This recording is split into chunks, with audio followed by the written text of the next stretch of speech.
संजीव नहीं आए। है, सॉरी सॉरी कल्याणी, क्या कह रही हो?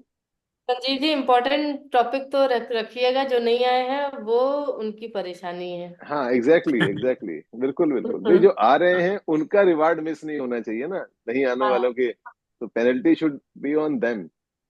तो हाँ। चलिए, तो तो सबसे पहले खड़े होते हैं, खड़े होके धीरे धीरे पहले फियर ऑफ खड़े होके मिसिंग काम। आउट होना चाहिए। यस वैसे हम लोगों ने यस। यूट्यूब वीडियो देखा, हम वहां से देख लिया वो।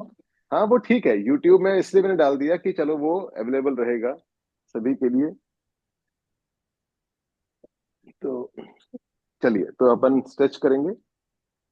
और एक मिनट।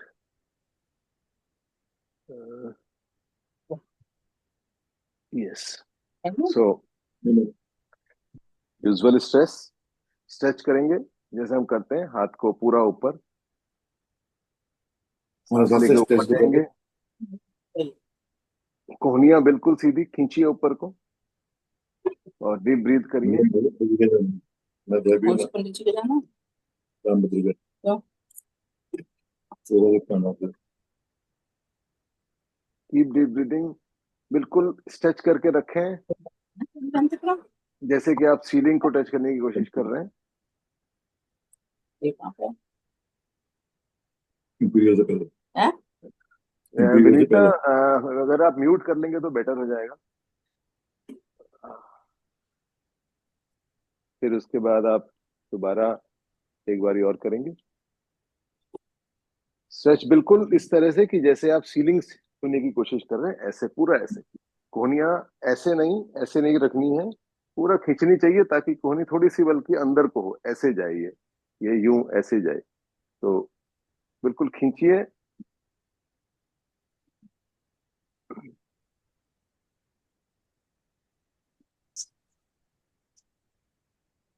जब आप इसको अच्छी तरीके से करेंगे तो आपके यहाँ लोअर बैक में स्ट्रेच आता है, which is very good for the spinal extension, lower spine extension के लिए बहुत इंपॉर्टेंट है।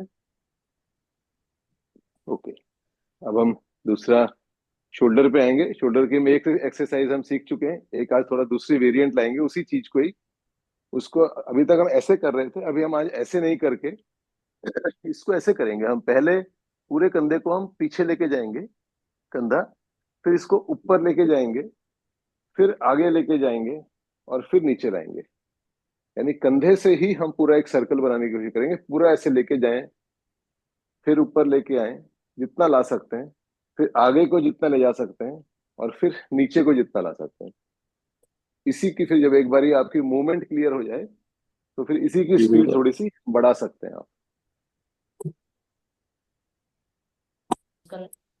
हाँ, बंदे फिर को ये जितना गोल। लिखवा रखी। हाँ ले गया होगा कहीं। विनीता, म्यूट कर लीजिए प्लीज। अभी लिखा दिया वो ढूंढ लो। यहाँ ऊपर हो जाएगा तो जब ये बंद हमने अभी कर चुके हैं एक्चुअल में। अच्छा बस, हाँ ठीक है, म्यूट करिए, बीच में आवाज नहीं आए तो ज्यादा अच्छा है, उसमें फिर डिस्टर्बेंस होती है।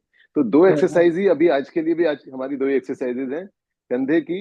एक बारी आप करेंगे, मैं कर रहा था आपको देख नहीं पा रहा था, आप करेंगे जरा कंधे की exercise, if you can switch on the videos.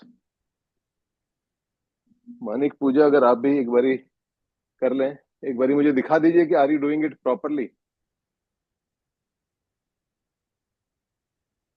एक बारी करके दिखाइए, क्योंकि ये थोड़ी सी एक्सरसाइज है जो मैं, सर हाँ, पीछे पीछे मेरा आप थोड़ा बिल्कुल ले जा नेटवर्क रहे यहाँ हैं। इतना है नहीं वीडियो के लिए, तो no I am problem, no I try to problem, join. No problem, no problem. जो हो जाए, इसको बिल्कुल पीछे लेके जाना है, कंधा जो है ना, और हाथ आपका। हाँ करिए हरेंद्र, आप करिए। हाँ हाँ, गुड।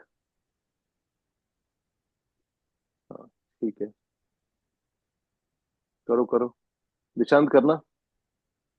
हाँ ठीक है ठीक है, I can see you, I can see you, I can see you, या करो करो, मूवमेंट करो।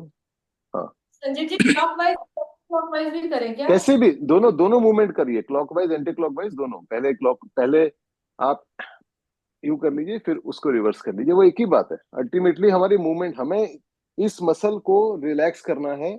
इस यहाँ पर जो हमारी ये बोन्स होती हैं, इनके नीचे जो मसल्स होती हैं एक्सरसाइज नहीं होती। यहाँ over the passage of, with the passage of time, यहाँ गांठें पड़नी शुरू हो जाती हैं। Now that causes lot of problem in the upper back. वो फिर मसल में गांठें होती हैं और फिर वो अपर बैक में दिक्कत करती हैं। चलिए बैठिए बैठिए बैठिए, आइए। तो जी गला बिल्कुल सीधा रहेगा ना, क्योंकि नीचे हो नहीं जाएगा नहीं, हाँ, ऑटोमेटिकली। नॉर्मली हम ना गले को कितनी बारी ऐसे कर देते हैं, वो नहीं करना है, उसके लिए गुड क्वेश्चन। आप हम कितने जब ऐसे करते हैं तो गला गर्दन आगे ले आते हैं, गर्दन आगे नहीं हाँ लानी है, गर्दन आगे नहीं लानी है आपको। इसको ऐसे ही रखनी है, गर्दन ऐसी ही रखनी है। ये जैसे में भी नॉर्मल है, गर्दन सीधी है, तो कंधे की मूवमेंट करनी है, कंधे की, इसी का ही रिवर्स। ऐसी गर्दन आगे नहीं करनी है, गर्दन आगे करेंगे तो इस जगह पे जोर पड़ेगा, हमें यहाँ नहीं चाहिए हाँ जोर। एक्चुअली किसी भी एक्सरसाइज में छोटी छोटी टेक्निकलिटीज होती हैं। तो जो हमने एक बारी बात की थी ना कि शुरू में कि जो इन्फ्लेमेशन के 7 रीजंस थे, उसमें जो 7th रीजन है वो रॉन्ग एक्सरसाइजेस और नो एक्सरसाइजेस है। तो वो जो रॉन्ग एक्सरसाइजेस हैं those also cause inflammation in the body. क्योंकि अगर आप गर्दन को ऐसे करेंगे, बाहर को निकालेंगे, तो गर्दन की मसल्स ओवरवर्क करेंगी, स्ट्रेच होंगी, गड़बड़ करेगी, तो इन्फ्लेमेशन होगी। And one inflammation will lead to another inflammation then. तो इसलिए वेरी गुड क्वेश्चन। तो we have to be very careful about the posture. जो आसन है, एक्सरसाइज है, कुछ भी है, उसको करेक्टली करना बहुत जरूरी है। So that is the key to building क्योंकि गुड अभी बॉडी। संजीव जी साहब ये शोल्डर मूवमेंट कर रहे थे तो मेरा ना गले पे बहुत स्ट्रेस पड़ रहा था। वो इसीलिए क्योंकि तुम आगे अनकॉन्शियसली गर्दन को आगे लेके आ रही हो ऐसे, इसलिए गर्दन को पीछे रखिए, नॉर्मल रखिए गर्दन अपने इसी जो स्पाइनल कॉलम के का वो है लाइन, प्लेन जो है हमारा, उसी में रहेगी। ना पीछे गर्दन जाएगी ना आगे गर्दन जाएगी, राइट। तो ये तो हमारा इसका हो गया। ओके। सो आज जो है बेसिकली जो हमने टॉपिक डिस्कस करना है वो है हमारा कि हमने उस दिन बात की थी जब इन्फ्लेमेशन की हम बात कर रहे थे, तो उसी में ही जब हमने एक जो बात की थी वो थी कि अगर हम इन्फ्लेमेशन को प्रिवेंट करना चाहते हैं तो कुछ एक एक्शन हमें अपने ठीक लेने पड़ेंगे। वन इज, एक आपने नाम सुना होगा जो हमारे एक तरह का फैट होता है, that is omega 3 and omega 6। ये दो फैट हैं जो पॉली अनसेचुरेटेड फैटी एसिड से कहलाते हैं। मतलब जिसको पूफा बोल देते हैं ना आजकल। पूफा का बड़ा वो रहता है कि भाई हेल्दी पूफा खाइए, उसी चक्कर में आपको सारा जो वो क्या बोलते हैं इसको, जो रिफाइंड ऑयल बेचा गया कि रिफाइंड ऑयल में पूफा ज्यादा है, हाई पूफा करके, तो वो बड़ा एक विषय है जो समझने वाला है कि it is not पूफा, it is the way it is prepared and the way you use it. जो अब अगर सपोज हम सनफ्लावर ऑयल लेते हैं या ये बाकी जितने भी रिफाइंड ऑयल लेते हैं, अपने आप में उतने खराब नहीं है, लेकिन जब हम जैसी कुकिंग करते हैं उससे वो बहुत जहर जैसे हो जाते हैं। उसके मुकाबले देसी घी, सरसों का तेल, ये उतना नहीं होता क्योंकि इसमें केवल पूफा नहीं होता है, इसमें मूफा भी होता है, मोनो अनसेचुरेटेड फैटी एसिड। और घी, नारियल का तेल, इनमें, या अगर हम कच्ची घानी की चीजें ये वाले तेल ले रहे हैं, इवन उसका तिल का तेल, वो सेचुरेटेड फैटी एसिड्स हैं, सैफ्स हैं, तो वो हीट के साथ खराब नहीं होते हैं इतनी जल्दी। तो that is a problem. Now that is not the question today, हमारा वो आज नहीं है। आज हमारा है कि हम ओमेगा 3 और ओमेगा 6 जो वाइटल आपके फैटी एसिड्स हैं बॉडी के लिए, उनको समझने की कोशिश करेंगे। हमारी बॉडी उनको प्रोड्यूस नहीं कर सकती है, आप उनको बाहर से ही लेते हैं हमेशा, एसेंशियल फैटी एसिड्स बोलते हैं उनको। ये आपके ब्रेन फंक्शन, आपकी मेंटल हेल्थ, क्योंकि अगर इसका इम्बेलेंस होगा या डेफिशिएंसी होगी तो even it leads to depression and other such emotional things. एक बॉडी की overall growth, skin, hair health, bone health, मतलब ओवरऑल सभी चीज के लिए, मेटाबॉलिज्म, रिप्रोडक्टिव हेल्थ, सबके लिए omega 3 omega 6 are vital, vital importance है इनकी। और जो इसका रेशियो है, जो जो खेल है सारा समझने का, वो हमें ये समझना है कि हम लोग हेल्दी चीज खा रहे हैं ये मान के, लेकिन कहीं ना कहीं ओमेगा 3 ओमेगा 6 के रेशियो में इम्बेलेंस हो जाता है। उस रेशियो को आज हमने डिस्कस करना है। जो डिजायर्ड रेशियो जो होता है वो क्लोज टू ईच अदर होता है। जैसे कई जगह ये भी कहते हैं कि इट शुड बी 1:1, 1:2, लेकिन इन जनरल जो साइंटिस्ट की एक वो है, ओपिनियन है, जो कलेक्टिव ओपिनियन है, दैट इज 1:4। 1:4 का मतलब 1 part omega 3 and 4 part omega 6। अब प्रॉब्लम कहाँ है हमारे खाने में, कि हमारे खाने में ओमेगा 6 की डिस्प्रोपोर्शनेटली हाई वैल्यू आ रही है। जैसे जितने भी हम वेजिटेबल ऑयल खा रहे हैं ना, वेजिटेबल ऑयल कहाँ से खा रहे हैं, कि केवल आप घर में नहीं, बाहर जब आप खाना खाते हैं वो रिफाइंड वेजिटेबल ऑयल है, that is very high in omega 6, right. उसके साथ साथ जितना हम लोग जैसे सुबह बादाम खाते हैं और काजू खाते हैं या वॉलनट खाते हैं, वॉलनट को हम अभी छोड़ देते हैं, बट अगर हम बादाम काजू, इवन जैसे हम पीनट्स खाते हैं, हमें लगता है पीनट्स बड़ी अच्छी चीज है, वो अच्छी चीज है, लेकिन अगेन कितने पीनट खाने हैं। और पीनट एक ऐसी चीज है जो एडिक्टिंग होती है।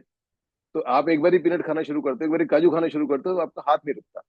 तो वो हाई इन ओमेगा 6 है, या तो उनमें बहुत कम ओमेगा 3 है या है ही नहीं। तो विद द रिजल्ट, या जैसे ये बोला जाता है कि जो टिपिकल वेस्टर्न डाइट है, वेस्टर्न डाइट कौन सी है, जिसमें high carb, high fat, high sugar है, उस वो ओमेगा 6 में बहुत हाई हो जाती है। नाउ प्रॉब्लम क्या है, ओमेगा 6 भी इंपॉर्टेंट है, ओमेगा 3 भी इंपॉर्टेंट, प्रॉब्लम क्या है कि ओमेगा 3 जो होता है वो एंटी इंफ्लेमेटरी होता है, और ओमेगा 6 प्रो इंफ्लेमेटरी होता है। यानी अगर आपकी बॉडी में एक्सेस ओमेगा 6 चला गया तो बॉडी में इन्फ्लेमेशन बढ़ जाएगी। इन्फ्लेमेशन हम हल्के से डिस्कस कर चुके हैं फर्स्ट डे, कि inflammation leads to many diseases, accumulation of fat, fat also creates inflammation, cytokines निकलते हैं जो विसरल फैट के आसपास, जो हमारे विसरल फैट जो ऑर्गन्स के आसपास होता है, उससे साइटोकाइंस नाम का केमिकल निकलता है, which further increases the inflammation. तो ये सारी चीजें ना इंटरलिंक्ड है। तो हमें क्या करना है कि अपना जो रेशियो है, डिजायर्ड रेशियो है हमारा 1:4, तो उसके इर्द गिर्द कंजम्पशन लानी है ओमेगा 3 ओमेगा 6 की। तो हम बादाम बादाम तो खाते रहेंगे, लेकिन जैसे हम कितनी बार हम कहते हैं कि सीड्स भी खाने हैं, तो सीड्स में हम पंपकिन सीड खाना शुरू करते हैं, सनफ्लावर सीड खाना शुरू करते हैं, उसमें भी ओमेगा 6 ज्यादा है एज कंपेयर टू ओमेगा 3। दो रेशियो उतना नहीं है जितना बाकी चीजों में है। तो what we have to do, जो एक्सेप्शन है खाने में वो क्या है, walnut. Walnut near perfect balance है ओमेगा 3 ओमेगा 6 का। Flaxseed, chia seed, hemp seed जो है वो भांग के बीज, हमारे पहाड़ में भांग होते हैं तो उसका बीजों की चटनी बनाते हैं। Now that becomes very healthy. मैंने जब इसके बारे में पढ़ा तो समझ में आया कि ओके, ट्रेडिशनल विजडम है कि वहां की भांग के सीड की चटनी बनती है। अब वो जो चटनी है that is very high in omega 3। तो जो हमारी ग्रैंड माँ विजडम है ना, जो कन्वेंशनल विजडम होती है, बड़ी इंपॉर्टेंट होती है।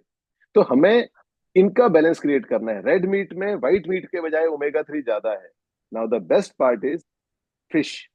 लेकिन जो लोग नॉनवेज नहीं खाते हैं उसका, उनके लिए दूसरा है। हमने जो वेजिटेरियन लोग हैं उनके लिए हमने कॉड लिवर ऑयल की रिकमेंड कर रखा था, and that oil is a substitute, क्योंकि उसमें आपका ओमेगा 3 बैलेंस होना शुरू होता है। तो अगर हमें यह समझना है कि अगर हम फिश हफ्ते में 2 बार मिनिमम या 3 बार खा रहे हैं, तो आपका ओमेगा 3 का झगड़ा नहीं है, कोई टेंशन नहीं है। Most of the fish have lot of fat, तो कोई दिक्कत नहीं। कुछ कुछ फिशेस के बारे में, सालमन हो गया, मैकरेल हो गई, बट वो यहाँ मिलती नहीं है इतनी इजीली और बहुत महंगी मिलती हैं, तो आई डोंट रिकमेंड दैट। हम उस पैसे से ही ज्यादा अच्छी चीजें खा सकते हैं। तो नॉर्मल फिश जो हम खाते हैं, अगर वही आप हफ्ते में 2 या 3 सर्विंग खा रहे हैं, then you don't have to worry about omega 3 omega 6 imbalance, then your omega 3 is taken care of. नहीं अगर खा रहे हैं आप, उस केस में आपको कॉड लिवर ऑयल के कैप्सूल खाने चाहिए। वेजिटेरियन लोगों के साथ अगर ये कॉड फिश ऑयल, यानी code liver oil is a fish oil, दो दो तरह से आते हैं इसमें भी, एक फिश ऑयल आता है, एक कॉड लिवर ऑयल आता है। तो फिश ऑयल के मुकाबले we recommend cod liver oil, क्योंकि उसमें विटामिन ए और डी एक्स्ट्रा है, जो फिश ऑयल में नहीं है। फिश ऑयल में सिर्फ ओमेगा 3 मिलेगा आपको। तो code liver oil is little better than fish oil. Now कईयों को अगर फिश ऑयल खाने में दिक्कत है कि यार नॉनवेज कैसे खाएं, वो है गड़बड़ है, वैसे आप बहुत सारी दवाइयों में ऑलरेडी नॉनवेज खा रहे होते हैं, but doesn't matter. Fish oil अगर आप नहीं खाना चाहते तो उसका सब्स्टिट्यूट है फ्लैक्सीड ऑयल के कैप्सूल भी आते हैं। तो जो प्योर वेजिटेरियन लोग हैं वो फ्लैक्सीड ऑयल के कैप्सूल खा सकते हैं, वो भी उतना ही पर्पस सर्व करते हैं जितना कॉड लिवर ऑयल के कैप्सूल करते हैं। तो अगर आप ये खाते हैं तो आपकी इन्फ्लेमेशन एड्रेस होती है। जैसे ड्राई आईज होती हैं, तो ड्राई आईज एक तो खैर एज रिलेटेड है, बट ड्राई आईज के पीछे, या हमारा जो मूड स्विंग्स होते हैं हमारे, बीच बीच में आदमी लो फील करता है, तो वो भी फिजिकल जो सिम्टम है उसके पीछे, मेंटल सिम्टम है उसके पीछे भी फिजिकल से चीजें आती हैं। जैसे अगर आपकी गट बैक्टीरिया वीक होंगे, कभी हम गट बैक्टीरिया के ऊपर और डिटेल में बात करेंगे, अगर आपकी गट बैक्टीरिया अच्छा हेल्दी नहीं होगा तो भी आपका मूड स्विंग्स होंगे, एंजाइटी होगी, डिप्रेशन, मतलब depression not in the disease वाला डिप्रेशन, मतलब बीच में जैसे हम कभी लो फील करते हैं, बिल्कुल ऐसे एनर्जी डाउन रहती है, तो वो होगा। वो उन चीजों को इंप्रूव करने के लिए है।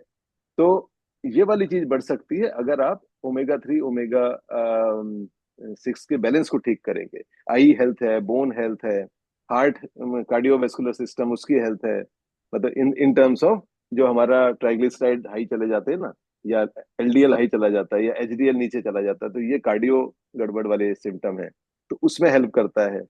तो हमारा ऑब्जेक्टिव ये होना चाहिए कि हम जो ओमेगा 3 और ओमेगा 6 का बैलेंस अपने फूड में रखें। तो इस चीज से ट्राई टू रिमेम्बर कि आपको उस बैलेंस को, इन जनरल बैलेंस खराब होता है हमारी डाइट में, तो उसके लिए आपको या तो फिश खाएंगे हफ्ते में 2 या 3 बार, नहीं तो जो फिश नहीं खा सकते हैं, red meat is better than white meat, red meat, but red meat आप बहुत ज्यादा नहीं खा सकते हैं, तो हफ्ते में 2 बार रेड मीट रिकमेंडेड नहीं होता है, राइट, क्वांटिटी भी आपकी लिमिट है।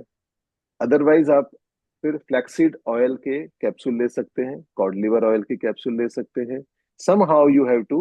वॉलनट आप खा सकते हैं, वॉलनट में हेल्दी बैलेंस है, तो जैसे हम सुबह वॉलनट, हमने ऑलरेडी रिकमेंडेड है कि हम 2 फुल वॉलनट खाते हैं, तो that gives us good quantity of omega 3, but that is not the sufficient quantity of omega 3, जिसको हम आरडीए बोलते हैं, रिकमेंडेड डेली अलाउंस जो होता है, वो नहीं है, तो we need to augment that. तो थोड़ा सा इसका हम बैलेंस रखेंगे, राइट। अब कोई क्वेश्चन है? आज का ज्ञान यहीं तक का था। कोई क्वेश्चन है तो वो हम डिस्कस करते हैं, नहीं तो फिर अपना मेडिटेशन शुरू करेंगे। Any question from anyone? Yes Kalyani. Sanjeev ji, omega 6 तो आप कह रहे हैं कि ऑयल में, उल्टे सीधे ऑयल में मिलता है, तो ओमेगा 3 पे हमें ज्यादा फोकस करना है नहीं, मतलब? ज्यादा नहीं, देखिए बैलेंस रखना है, ज्यादा और कम का नहीं है, हमें 1:4 के रेशियो में खाना है। आपके खाने में 1 ओमेगा 3, 4 ओमेगा 6 होना चाहिए। आज की डेट में जितना हम खाना खा रहे हैं उसमें हमारा, अगर आप रेशियो कभी कैलकुलेट करेंगे तो वो 1:20 होगा। हम्म। वो है वो प्रॉब्लम। हम अलमंड्स खाते हैं, जैसे मैं 15 अलमंड खाता हूँ, लेकिन अगर मैं बैलेंस नहीं करूंगा उसको दूसरी चीज से, तो फिर ओमेगा 6 ब्लड उसमें सिस्टम में बढ़ेगा। हमारे वहाँ ओमेगास का पर्टिकुलर टेस्ट कम है, लेकिन वो करवाया जा सकता है, but it is not required, क्योंकि हमारे कोई सिम्टम नहीं है। हमें जबरदस्ती टेस्ट भी नहीं कराने की, जस्ट फॉर, मैं जो कह ना कि इंफॉर्मेशन के लिए, कि भाई कितना है यार देखते हैं, तो ये ऐसा नहीं है। ऐसे टेस्ट नहीं कराने हैं, शौकिया नहीं कराने हैं। तो हमें सिर्फ डाइट को बैलेंस करना है ना? तो तो आपको संजीव जी, बढ़ाना है गूगल पे सर्च कर कॉन्शियसली। लेना, ओमेगा मैं 6 किस में है ओमेगा। गूगल पे हाँ, सर्च आप, करके। मैं आपको, मैं ये जो वो है, जो मैंने जितनी स्टडी मैंने की थी, I will put it in the group, जो आपको रेडीमेड चीज मिल जाएगी। उसके अलावा भी अगर आप देखना चाहते हैं, ऑथेंटिक साइट्स में पढ़ लीजिए। खुद पढ़ना हमेशा ज्यादा होता है, जैसे healthline.com है, बहुत ऑथेंटिक साइट है, उसमें पढ़ लीजिए। और आपको मैं एक आध लिंक भी शेयर कर दूंगा वेबसाइट्स का, पढ़ लीजिए। अच्छा है पढ़ना, क्योंकि एक होता है सुनना, एक है जो आप खुद पढ़ रहे होते हैं, तो थोड़ा बेटर अंडरस्टैंडिंग आती है। तो अगर टाइम मिलता है तो उसको खुद भी स्टडी कर लीजिए, and you might add couple of things for everyone including me, क्योंकि मैंने भी तो पढ़ा है ना, ये मेरा कोई अपना वो इनेट स्किल थोड़ी है, मैं भी तो पढ़ के ही, समझ के ही आपको बता रहा हूँ इन चीजों को। तो आप भी पढ़िए, और अगर कोई चीज ऐड कर सकते हैं तो उसको ऐड भी करिए। Anyway, any other question? हाँ, yes Nishant. I wanted to understand fish की क्वांटिटी क्या रहेगी आइडली, अगर इट्स ट्वाइस अ वीक और thrice a week, portion size क्या रहेगा? हाँ, गुड गुड क्वेश्चन। देखो, जो एक स्टैंडर्ड साइज होता है फिश हमारा, जो नॉनवेज का, चाहे वो चिकन है चाहे वो फिश है, वो 100 से 125 150 ग्राम होता है।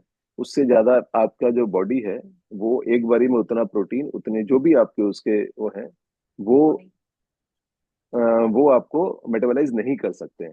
सो इट इज बेटर कि एक बारी में आप जो खाना खाएं वो उतना ही खाएं जितना बॉडी प्रोसेस कर सकती है। तो नॉर्मली हमारी जो बॉडी होती है वो एक बारी में 100 से 150 ग्राम नॉनवेज ही प्रोसेस कर सकती है, नहीं तो आप प्रोटीन ओवरलोड करेंगे। जैसे हमने बात की थी ना कि हम कार्ब ओवरलोड कर देते हैं, जब हम्म। हमने हमने बात की थी कि जब हम ज्यादा रोटी खा लेते हैं, ज्यादा मीठा खा लेते हैं, तो हम क्या कर रहे हैं, हम हम्म। बॉडी में कार्ब ओवरलोड कर रहे हैं, sugar overload. Right. Carb means sugar, या डायरेक्ट शुगर खा हम्म। रहे हैं तो वो तो और भी खतरनाक है। तो उसी तरह से प्रोटीन ओवरलोड भी हो जाता है। और प्रोटीन के साथ एक और बड़ी इंटरेस्टिंग चीज है जो है कि कार्ब तो आपका ऐसा होता है कि अगर आपने एक्सेस कार्ब खा लिया तो वो लिवर उसको फैट में कन्वर्ट करके रख लेगा। ठीक है, protein can not be stored. हमने ये सोच के खाया हेल्दी कि चलो खा लिया, आज चिकन खा लिया, 200-250 ग्राम चिकन खा लिया, हाँ। प्रोटीन भी आ गया, यानी 100 ग्राम चिकन में लगभग 30-32 ग्राम प्रोटीन मिला आपको। 200 में हम्म। 66 ग्राम प्रोटीन मिला ना। 66 ग्राम प्रोटीन आपका जो सिस्टम है वो 1 मील में मेटाबोलाइज कर ही नहीं सकता। And protein can not be stored also. Now that will create another problem. It will ultimately, क्योंकि लिवर को सिर्फ एक ही लैंग्वेज आती है, उसका सॉफ्टवेयर फैट और कार्ब शुगर ग्लूकोज कन्वर्जन पे चलता है। वो भाई जो क्या करेगा, आपने जो प्रोटीन खाया हेल्थ के लिए उसको भी फैट में कन्वर्ट करके रख देगा। By god. ओके। तो दैट इज अनदर प्रॉब्लम कि एक्सेस प्रोटीन आप नहीं खाना चाहिए आपको, इसीलिए so this is ideally 100 150 gram, 100 to 150 gram sufficient, max max पूरे दिन का ना, या for the meal? For 1 meal, for one for meal 1 meal. Okay. Okay. 1 meal. अगर आपने लंच में खाया है 100-125 ग्राम चिकन, तो आप शाम को 125 ग्राम चिकन खा सकते हो। आइडियली आपको एक अपने डाइट में 20 से 30 ग्राम प्रोटीन रखना होता है, not more than that, and ideally not less than that. क्योंकि अगर आप 20 ग्राम भी रखते हैं तो 3 मील में हम ये मानेंगे कि 60 ग्राम ही आया। हम्म। अनलेस अनलेस आप बहुत ज्यादा फिजिकल वर्क कर रहे हैं, एक्सरसाइजेस कर रहे हैं, अगर वो फिर देन आपकी जो कैपेसिटी है किसी भी न्यूट्रिएंट को प्रोसेस करने की, वो बढ़ जाती है। हम्म। देन देयर आर पीपल जो कर रहे होते हैं, वो 250-250 ग्राम प्रोटीन खा रहे होते हैं, जो वो आप देखते हो ना, जो वो वाली बॉडी वाले। ठीक है, या अगर आप इवन स्पोर्ट्स पर्सन हो, एथलीट हो, वट हम्म। उनकी रिक्वायरमेंट ज्यादा है, क्योंकि उनकी बॉडी में जो मेटाबॉलिज्म है वो बहुत हाई है। हमारा मेटाबॉलिज्म उतना हाई है ही नहीं, हम पचा ही नहीं सकते। तो राइट। इसलिए, और इसीलिए एक और चीज करनी होती है जो बहुत इंपॉर्टेंस है समझना, कि जब भी आप किसी डाइट शिफ्ट में जाते हैं, जैसे आपने खाना चेंज किया यहाँ से, कि हमने कहा चलो जी अब सीख लेते हैं कि प्रोटीन खाना है, तो आप एक दिन में, एक वीक में, एक महीने में अपने डाइट में सब्सटेंशियल चेंजेस नहीं करते हो, स्लोली करते हो। तो अगर आपकी सपोज जैसे वेजिटेरियन लोग हैं, अगर वेजिटेरियन लोग नॉर्मली अगर आप अपने डाइट को देखें तो 10-12 ग्राम प्रोटीन पर डे खा रहे होते हैं, 15 ग्राम, नॉट मोर देन दैट। अब हम्म। अचानक जग गए बंदे कि अरे यार 60 ग्राम प्रोटीन चाहिए, तो अगर आपने लगातार उसको 15 से सीधा 4 गुना कर दिया, 60 पे ले आए, देर आर वेज, ऐसा नहीं कि वेजिटेरियन लोग नहीं कर सकते। अगर आपने कर दिया तो आपकी बॉडी में गड़बड़ होनी शुरू होगी, तो आपको उसको स्लोली करना होता है। तो 60 ग्राम का target may be in A months time, and along with many other things, you have to increase water, you have to hmm. increase fiber means सब्जियां। हम्म। ठीक है, आपको फाइबर इंक्रीज करना पड़ेगा। सब्जी का बहुत रोल है। अभी हम किसी दिन एक बारी हम लोग सोडियम और पोटेशियम रेशियो पे भी बात करेंगे। ये भी एक बड़ा गड़बड़ है, जिससे पूरी बॉडी बहुत ज्यादा गड़बड़ में जाती है। जब मैंने भी समझा तो मेरे भी अभी होश उड़े में, मैंने आजकल बॉइल्ड आलू खाना शुरू कर रखा है। जस्ट बॉइल्ड आलू, बिकॉज बॉइल्ड आलू में पोटेशियम ज्यादा होता है। कोई उसमें नमक नहीं डालना है, सिर्फ मैं आधा नींबू निचोड़ देता हूँ उसको एक आलू के ऊपर, एंड विद छिलका खाता हूँ, क्योंकि छिलके के साथ उसमें मैग्नीशियम भी आ जाता है, और हम्म। सेलेनियम, दो तीन और चीजें आ जाती हैं। और बॉयल्ड आलू अपने में बहुत अच्छी चीज है। हम आलू को खराब कैसे करते हैं, जब हम उसके वो फ्राइज बना देते हैं, या वो हम्म। जीरा आलू अपना वो ब्राउनिंग करके बना दिया। Now that is a problem. और बाहर का हम्म। आलू खाना तो पाप है बिल्कुल। जो आप वो स्माइली आती है ना वो आलू फालू की, क्योंकि वो आलू भी नहीं, वो प्रोसेस्ड आलू है, फिर वो डायरेक्ट आलू भी नहीं है, क्योंकि वो तो आलू की उन्होंने प्यूरी बना के उसमें केमिकल ऐड करके फिर मशीन से वो स्माइली बना रखे हैं। Same goes with your French fries and all. तो दैट इज तो संजीव जी, सुसाइडल बिल्कुल। मैं तो यस। सोचती थी आलू अभी तक कि बहुत सी कंट्रीज को देखते थे मैश्ड पोटेटो खा रहे चम्मच कटोरी में लेके, बहुत इतना। फिर मैं सोचती थी हम लोगों को तो बोला जाता आलू कहाँ से खा रहे हो, आलू आलू आलू से तो ये बीमारी होगी वो बीमारी होगी। तो मैं बहुत कंफ्यूज भी थी कि क्या है ये। आलू लेकिन का अभी देखिए, आप।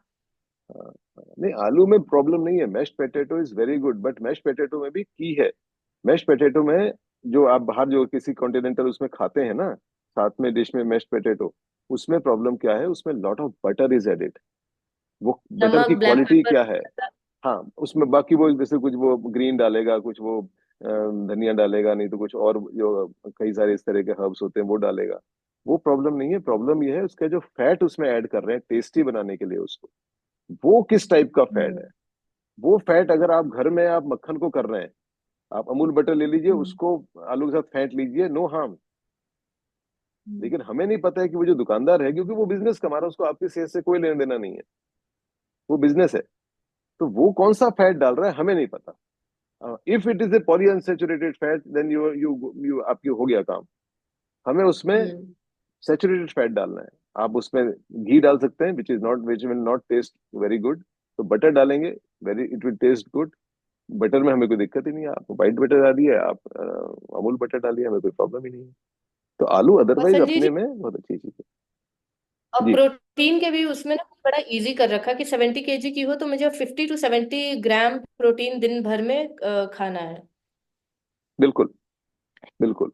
ठीक है। ये तब है कि जब आपकी जो फिजिकल मूवमेंट है वो ठीक ठाक है, एवरेज है।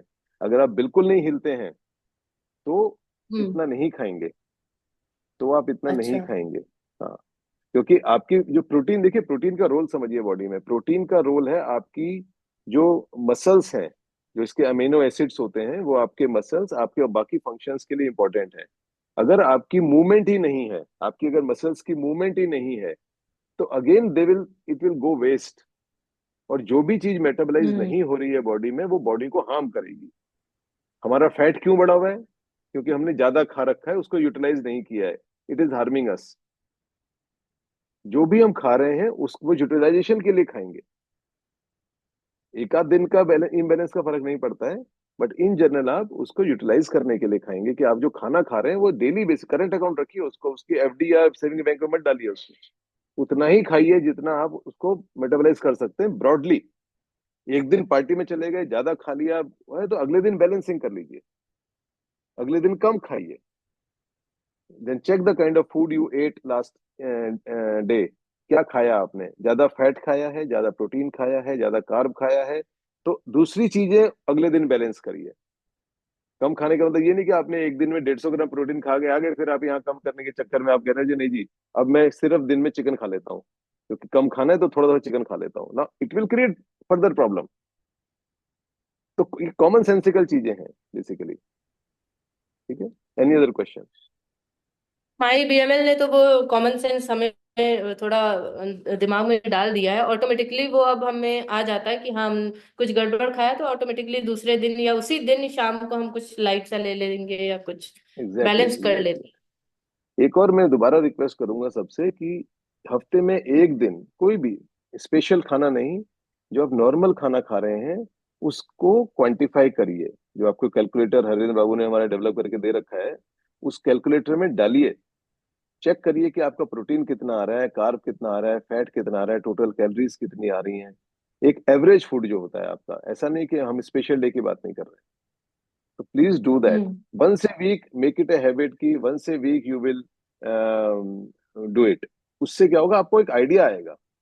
उसका स्क्रीनशॉट लेके रखें या कहीं लिख के रखें उसको, अपने माई बीएमएल में कोई कॉलम बना लीजिए कि उसकी न्यूट्रिशनल वैल्यू, मतलब create something, because it is your body, your health.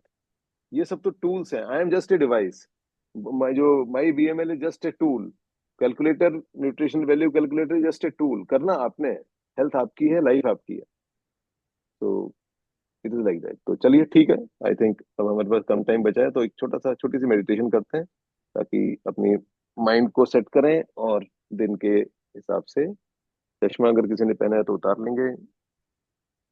Okay, seat still, आराम से बैठिए। जिस पोजीशन में बैठे हैं कंफर्टेबली उसी में बैठिए, कोई अलग से पोज करने की जरूरत नहीं है।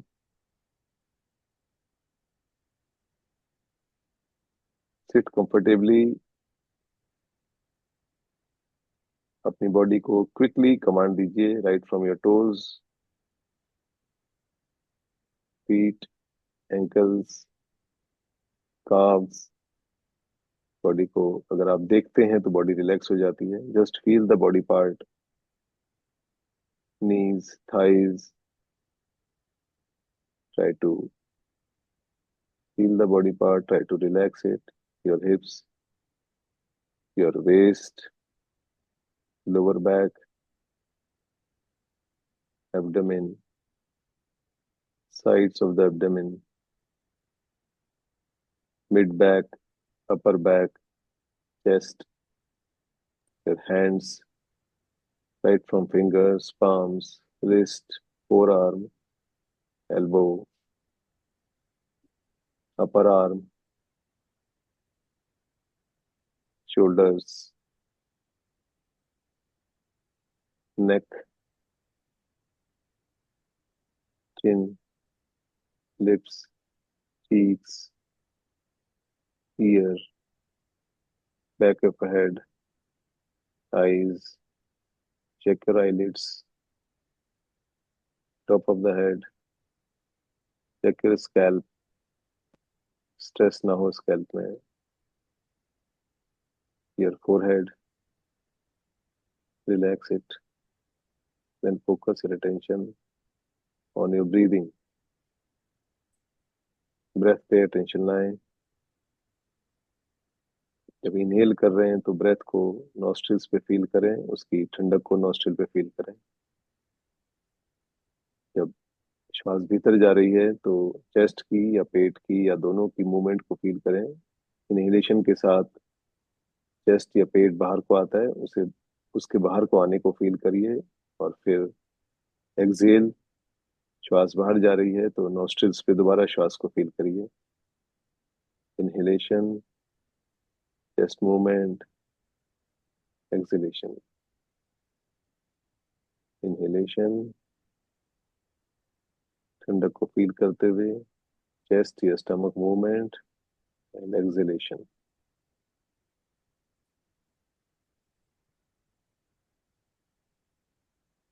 Keep your focus on your breathing.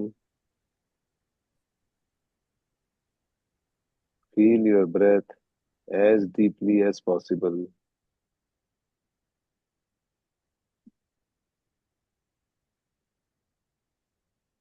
जब आप श्वास बाहर छोड़ते हैं तो आपका श्वास थोड़ा सा गर्म होके आता है.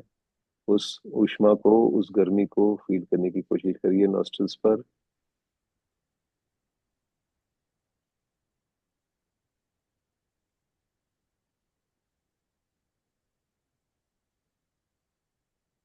Inhalation, chest movement, exhalation.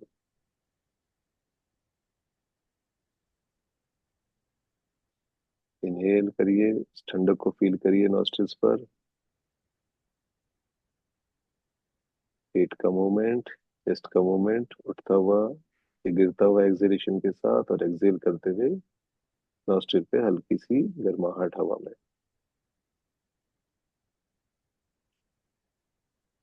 Good. अब आप अपने दोनों हाथों को रगड़ेंगे. दोनों हाथों में गर्मी पैदा करेंगे, ऊष्मा पैदा करेंगे, और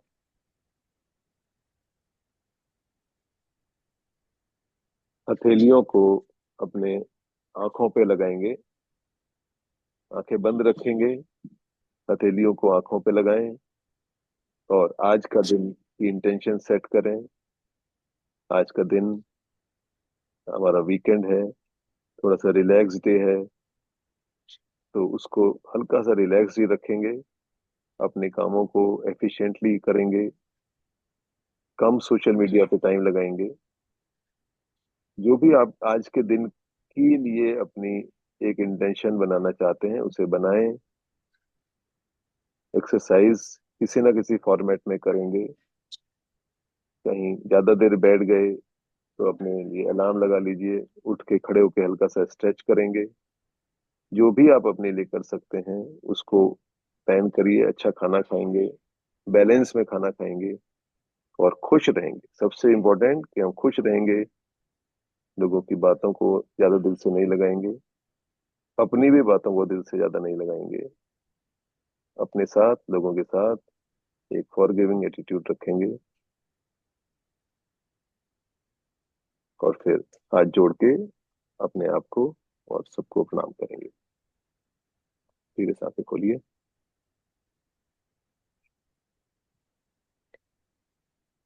चलिए, जब ये वाली मेडिटेशन होती है तो आप कर पाते हैं इसको?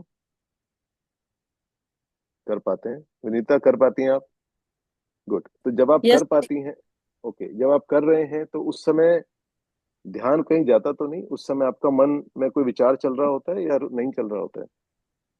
थोड़ा सा चलता है फिर फिर नहीं, ठीक है, बिल्कुल ठीक है। हाँ, दिशांत, आता है। Can you do it, could you do it properly? जिस समय ब्रेथ पे फोकस था तो वॉज देयर एनीथिंग इन तो योर माइंड? काफी चीजें आई, 2-3 बार दिमाग में कुछ ना कुछ आया, तो मैंने वापस सांस पे ध्यान लगाया और वापस वो फिर थॉट चला गया, ऐसा था। ठीक है। पूजा, तुम बट दिमाग कर पाई थी बेटा? मैंने थोड़ा बहुत ही किया एक्चुअली, अनंत था तो वो तो अच्छा रहा। Okay, okay. Basically why I am asking कि जब हम इस एक्सरसाइज को अगर अच्छे से करते हैं तो हमारे मन में कोई थॉट आ नहीं सकता है, क्योंकि हमारा मन एट ए टाइम एक ही चीज करता है। तो आपको इस एक्सरसाइज को इस ढंग से करना है, प्रैक्टिस करनी है कि आप पूरी फोकस अगर आप ब्रेथ पे लगाएंगे तो आपके मन में कोई विचार नहीं आ सकता। तो माइंड रीबूट